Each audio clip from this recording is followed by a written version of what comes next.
Hello friends, स्वागत है आप सभी का हमारे यूट्यूब चैनल निधि पाठशाला में। तो फ्रेंड्स, आज हम बात करेंगे सौर मंडल के आगे का जो सूर्य हमारा टॉपिक चल रहा था सौर मंडल में। जो पिछली क्लास में हमने सूर्य के बारे में कुछ पॉइंट जाने थे, उसी तरीके से हम आज भी सूर्य के बारे में कुछ पॉइंट हमारे इम्पोर्टेंट हैं जो उस क्लास में कंप्लीट नहीं हो पाए थे। तो आज हम इस क्लास में उन पॉइंट को कंप्लीट करेंगे।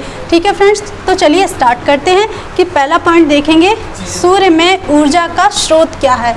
यानी सूर्य में जो ऊर्जा होती है, जो प्रकाश होता है, वो कहाँ से प्राप्त होता है। तो सूर्य में एक क्रिया होती है जिसे हम कहते हैं नाभिकीय संलयन की क्रिया। क्या कहते हैं? नाभिकीय संलयन की क्रिया। अब ये नाभिकीय संलयन की क्रिया क्या होती है? सूर्य में, जैसे कि मैंने आपको बताया था कि एक हाइड्रोजन गैस होती है और एक हीलियम गैस होती है। वही जो हाइड्रोजन गैस जब हीलियम गैस में कन्वर्ट होती है तो ये प्रकाश होता है, वही प्रकाश नाभिकीय संलयन की क्रिया कहलाती है। तो ये क्रिया किस में होती है? सूर्य में होती है।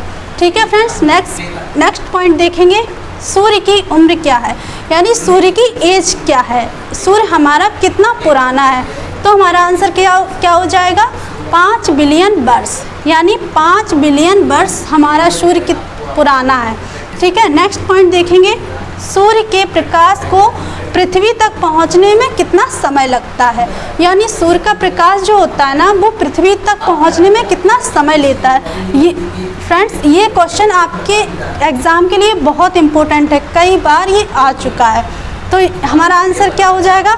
8 मिनट 16.6 सेकेंड, यानी 8 मिनट और 16.6 सेकेंड में सूर्य का प्रकाश पृथ्वी तक पहुंच जाता है। फ्रेंड्स, आपको कंफ्यूज नहीं होना है, कभी कभी ये 16.6 सेकेंड जो मैंने लिखाया है, यहाँ पर 20 सेकेंड भी लिख के आ सकता है। तो आपको 20 सेकेंड आ जाए या फिर 16.6 सेकेंड आ जाए, तो हमें कोई भी आंसर ऑप्शन के अकॉर्डिंग हमें लगाना है। तो नेक्स्ट पॉइंट देखेंगे, सूर्य का व्यास कितना है। तो सूर्य का व्यास है 13,92,000 किलोमीटर। कितना है? 13,92,000 किलोमीटर सूर्य का व्यास है, जो क्या है?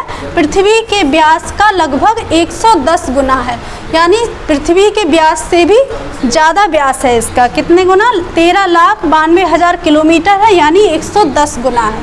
नेक्स्ट पॉइंट देखेंगे, सूर्य हमारी पृथ्वी से 13 लाख गुना बड़ा है। यानी देखने में हमें लगता है कि सूर्य बहुत छोटा है क्योंकि हम पृथ्वी से देखते हैं, लेकिन सूर्य हमारी पृथ्वी से भी बड़ा है। कितना बड़ा है? 13 लाख गुना बड़ा है। नेक्स्ट पॉइंट देखेंगे, सूर्य के प्रकाश की चाल क्या है। यानी जो प्रकाश सूर्य का पृथ्वी पर आता है उसकी स्पीड क्या है। तो हमारा आंसर हो जाएगा 3 × 10⁸ मीटर पर सेकेंड।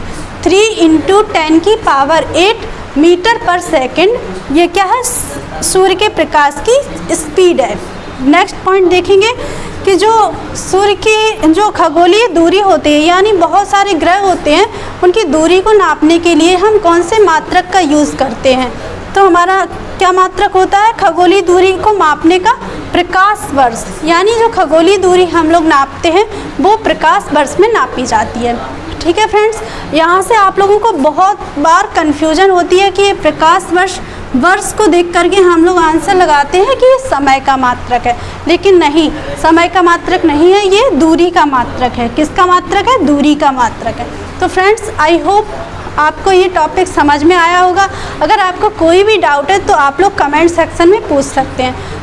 ठीक है फ्रेंड्स, अगर हमारा टॉपिक आज का आपको समझ में आया है तो हमारे चैनल को लाइक कीजिए, सब्सक्राइब कीजिए और शेयर भी कीजिए। Thank you for watching.